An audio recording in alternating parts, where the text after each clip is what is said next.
Madame, Messieurs, bonjour. Voici les titres.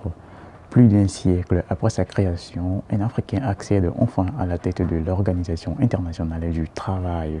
Plus de détails dans ce flash.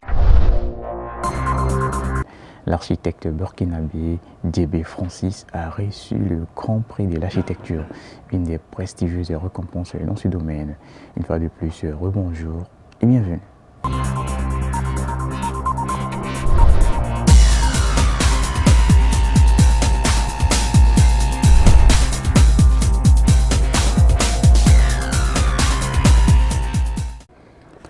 Ce mardi à Genève, le Togolais Gilbert Humpo a été élu au second tour face au Sud-Africain Tonzi Ouaba.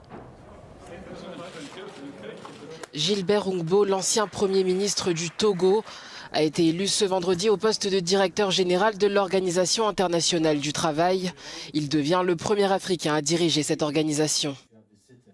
Le diplomate a été élu au second tour par les membres du conseil d'administration, représentant les États et les organisations d'employeurs et d'employés de l'OIT. Âgé de 61 ans, Gilbert Humpo est natif d'une préfecture rurale du Togo. Il a passé la majorité de sa carrière dans les organisations internationales, où il est considéré comme un haut fonctionnaire chevronné. Il prendra ses fonctions début octobre, succédant à l'ancien syndicaliste britannique Guy Ryder, en poste depuis 10 ans et qui a atteint la limite des 2 mandats.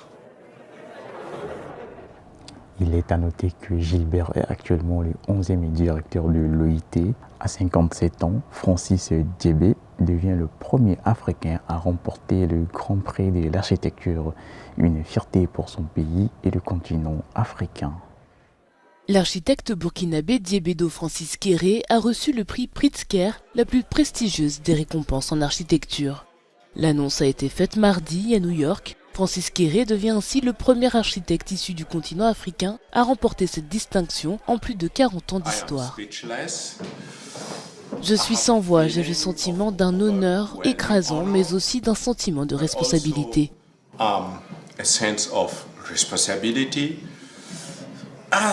me sens tout simplement honoré, c'est inattendu, vous savez, ce n'était jamais dans mes rêves. Même dans mes rêves pleins de fantaisie, je n'ai jamais pensé que ce travail que je faisais par devoir envers mon peuple, qui a pavé ma carrière, serait un jour lié à la fondation Pritzker.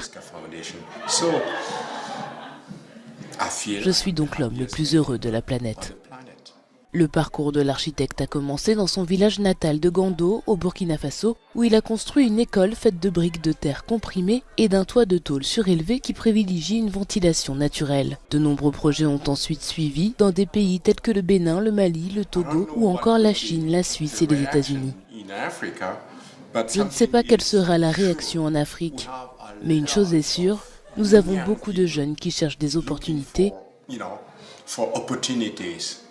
Et en voyant l'une d'entre elles gagner le prix Pritzker, peut-être se diront-ils que c'est une grande ouverture et une grande inspiration pour devenir architecte.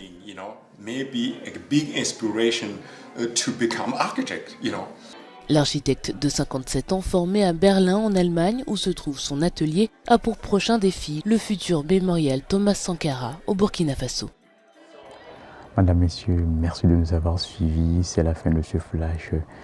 Prenez soin de vous et la paix sur vous.